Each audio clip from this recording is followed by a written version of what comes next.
Good morning, good afternoon, or good evening, depends on when you're watching this video. This is Mr. Argueta coming to you week number one in our discussion and our sort of progress of what we're doing here. Just wanted to get this video out to you. I know a lot of times I try to do this a little earlier. Unfortunately, I had been extremely busy this week, so I hadn't been able to create the video and have it posted. So sorry about that. Normally, I try to get it out there Wednesday when your folders open up. So let's use this video sort of as my introduction and also a recap of what, or a sort of overview of what to expect.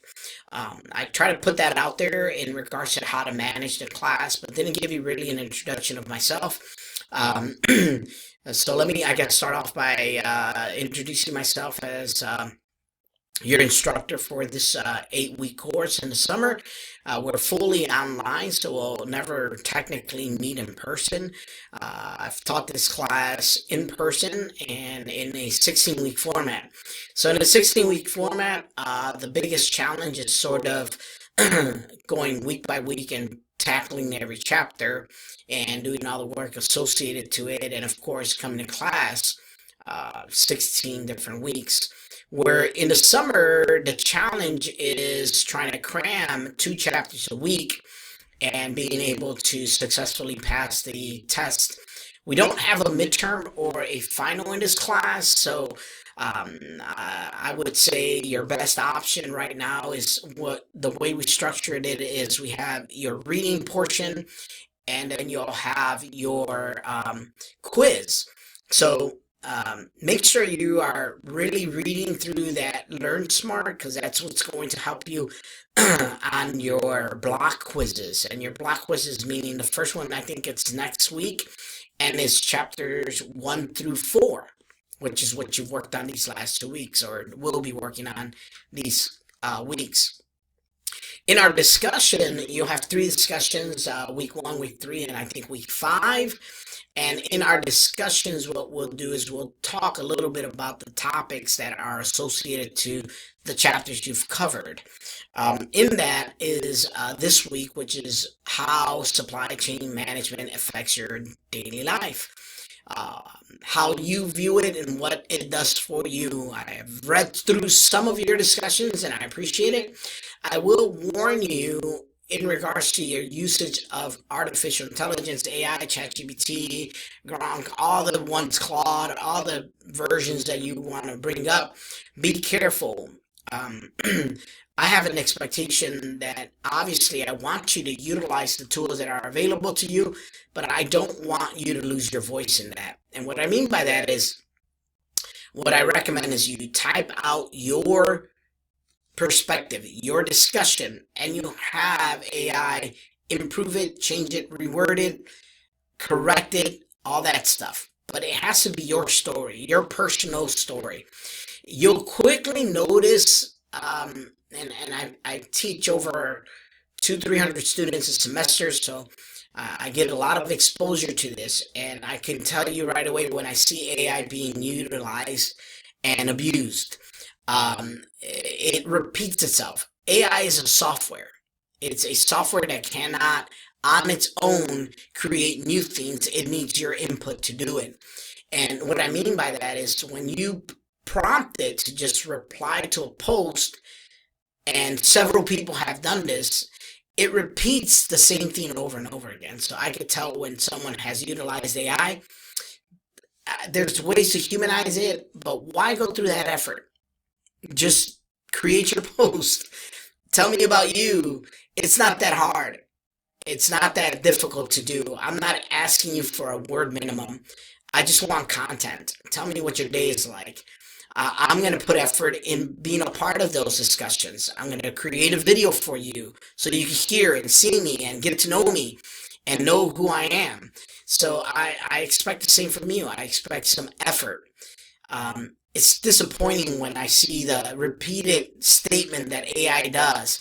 If you post something, if you prompt something like, create a discussion post on how supply chain management affects me on a daily, it's going to reply something like, Supply chain management affects everyone in many aspects of their life. And I'll repeat that in different people's response. And I know we can all read through these posts and see who's utilizing AI, and your voice has been lost. And you might add one or two things to it, but that's not you, and that's not what I'm looking for. I'm looking for a genuine discussion. This isn't a difficult task. I'm not asking you to create formulas or engineer solutions. This is just talking about you and your perspective of things. So I expect that level of respect back.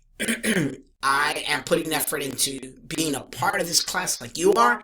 I'm not expecting you to do something that I wouldn't do myself. So that's it. Moving away from that. So let me tell you about me.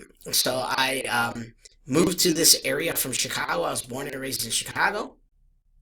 I have a family of my wife, of course, is a fourth grade teacher here in Dalton at City Park. And I have a daughter, the oldest one, who's a teacher as well, fourth grade teacher in Athens, Georgia. She went to UGA. And then I have a son that just graduated in December from Berry College, and he's moving on to his medical PA program. He's working at a hospital in Rome, and he lives in Rome.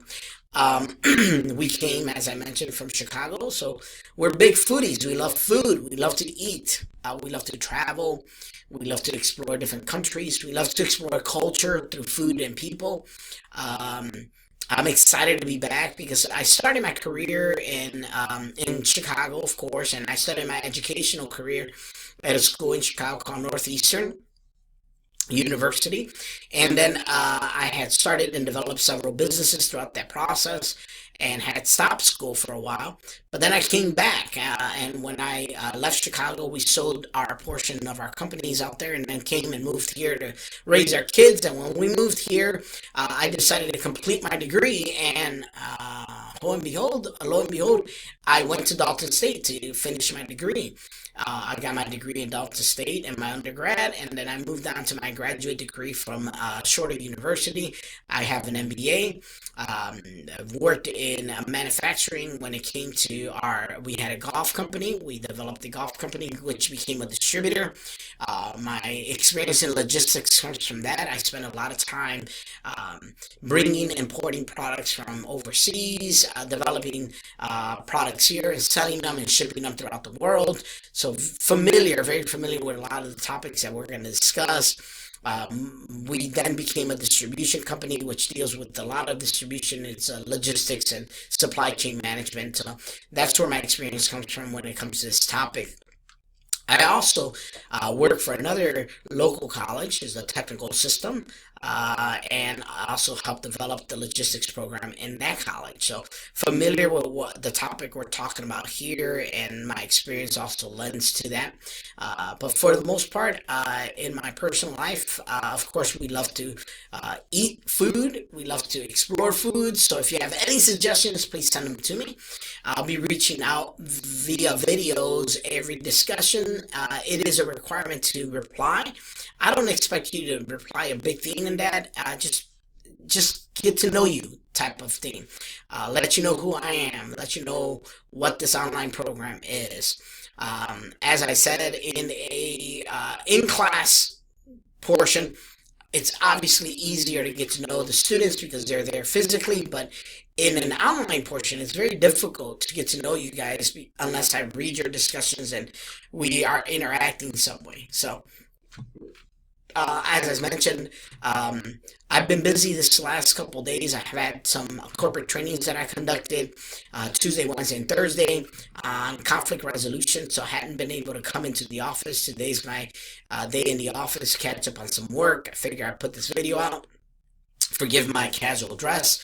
I'm not typically this casual, but since it's Friday and it's the day before a holiday, I decided to come in a little more casual and relax. I'm about to make my cup of coffee and just kind of read through your posts for those of you who already posted. So thank you for those of you who started early. It allows the rest of us to reply and to have our sort of interaction start early enough. Other than that, I encourage you to stay week by week I don't move ahead. I don't go back. I like to complete a week and move on. So please make sure you're staying up to date. Make sure you're doing your discussions. That's a huge portion of your grade. Make sure you do your test blocks. That the first one that I talked about for next week, it's going to cover chapter 1, 2, 3, and 4. So you're going to be tested on 1 through 4. So make sure you are aware that that's coming. But other than that, it should be a smooth sailing week. Smooth sailing semester. It's only 8 weeks long. Of course, the last part of it is our project. So I'll be talking more in details about that. I'll be giving you guys more details on that. But don't stress out about it. You got plenty of time now. I will recommend you start looking at that and start figuring out what you want to do and start putting it together. That way you're not waiting to the last week to try to cram that through. The best way to do it, especially during summer, is start right away. Get started right away. A lot of the topics that we cover in the class are topics that we will cover in your presentations or in your final projects or capstone projects. So it's been rainy. I got no plans for the weekend, so we're just gonna relax. My wife's last week or last day is today with the students. Next week they go in for some in-service stuff, and then she's off, and we start to travel. We go to Chicago next week, Dallas the week after that, and then Charlotte, and we're just gonna try to take some time to kind of wind down. But either way, I will be present in the class via video and interactions to our discussions. If you need me, email me, and I hope you enjoy the class. I hope you enjoy the participation part of it. So looking forward to getting to know you guys virtually, and have a wonderful week, and we will talk soon. Take care.